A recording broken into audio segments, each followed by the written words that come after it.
Picture this, a creature with not one, not two, but three beating hearts. Its blood runs blue, and its skin can literally edit its own genetic text while it's alive.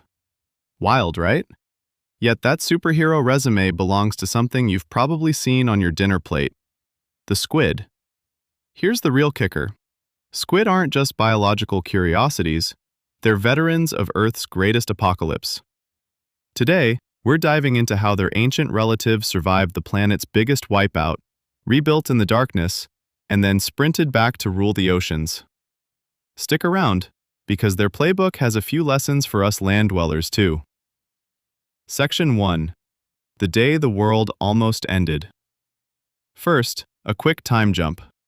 Roll back the clock 252 million years to the Permian Triassic Extinction, sometimes called the Great Dying. Up to 90% of marine species vanished. Imagine the surface ocean as a ghost town: toxic, overheated, almost empty. Down in the deep, though, a skinny, shell-bearing ancestor of squid, part of the coleoid clan, hunkered down. In that cold refuge, their three hearts beat in slow motion. Genetic changes that once happened fast now took ages, almost like someone copying a book letter by letter, so no new typos slipped in. It wasn't wasted time. It was R&D in the deep. Instead of printing new shells, they invested inward. Sharper senses, better brains, stealthier moves. Section 2. Training in the dark. Think of the deep sea as their secret gym. While volcanoes belched carbon above and continents rearranged like puzzle pieces, these proto-squid practiced. They tuned their eyesight to catch the faintest glimmer, refined jet propulsion for heavy water, and learned to read chemical whispers in the dark. Every tweak was a rehearsal for a game whose rules hadn't been written yet. Section 3. The comeback. Fast forward. The surface finally cools, food webs start rebuilding, and our coleoid descendants peak upward. Not one big migration, but many tiny expeditions. Lineages inching toward the blue twilight, then into full daylight where life is buzzing again. Here's what they brought to the party. 1. Built-in jet engines. Their whole bodies became muscular pumps shooting water for rapid getaways. 2. Swiss Army knife arms. 8, and later 10, limbs with suckers to taste, grab, and manipulate. 3. Superb vision. Eyes tuned in the half-light, now read crowded, fast-moving theaters packed with bony fish and marine reptiles. No heavy armor, no problem. Agility was their shield, speed their sword. Section 4. Mastering light and shadow. But seeing wasn't enough. They needed to control what others saw. Enter the skin show. Pigment cells expanded or shrank to flash warnings, disappear into the background, or mimic surface ripples. Some lines even installed built-in flashlights, tiny bacterial light organs for glow-in-the-dark performances. And, of course, the signature ink blast, part smoke bomb, part chemical irritant, always a dramatic exit. Section 5. Life in the fast lane. Now, most squid live fast and die young, often in a single year. Quick generation turnover means any useful tweak, say, breeding a week earlier or aiming those jets a bit better, spreads lightning fast through the population. In an arms race where predators and prey upgrade constantly, that speed is gold. Section 6. Redrawing the food web. Picture a bustling harbor, then drop in thousands of super-maneuverable speedboats. Shipping routes scramble.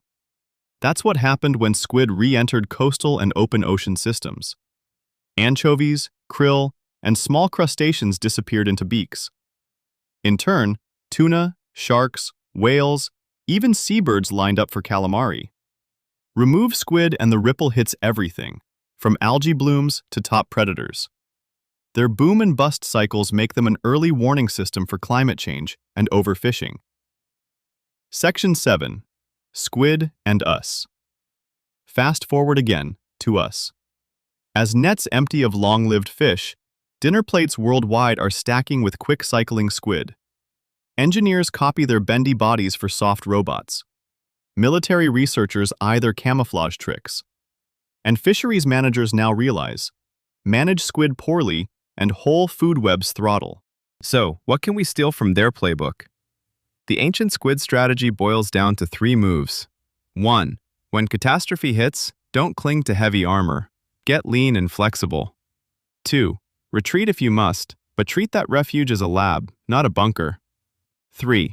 When the world resets, sprint back in with new skills and rewrite the rules. Let that sink in. Your 60-second squid summary. So here's what we covered today. 1. The Great Dying wiped out most marine life, but deep-dwelling coleoids slowed down and survived. 2. In the darkness they fine-tuned eyes, brains, and jet propulsion, building a stealth toolkit. 3. As oceans recovered, they ditched heavy shells, raced up the water column, and became the agile hunters we now call squid. 4. Their rapid life cycles let them outpace environmental change, turning them into both keystone prey and formidable predators. 5. Today, their boom and bust patterns shape fisheries, inspire tech, and warn us about a warming planet. Empowerment Challenge. Now, your turn. This week, spot one heavy shell you're still lugging, a process, a habit, maybe even a job title. Ask yourself, would shedding it make you nimbler? Then pick one deep water skill, curiosity, rapid prototyping, faster feedback, and run a 48-hour experiment. Call it your squid test. Do that, and you're not just hearing a cool ocean story, you're practicing evolution in real time. That's it for today's dive. If you enjoyed the ride, leave us a review and share the episode with a fellow shapeshifter. Until next time, keep your hearts pumping, your ink ready, and stay curious.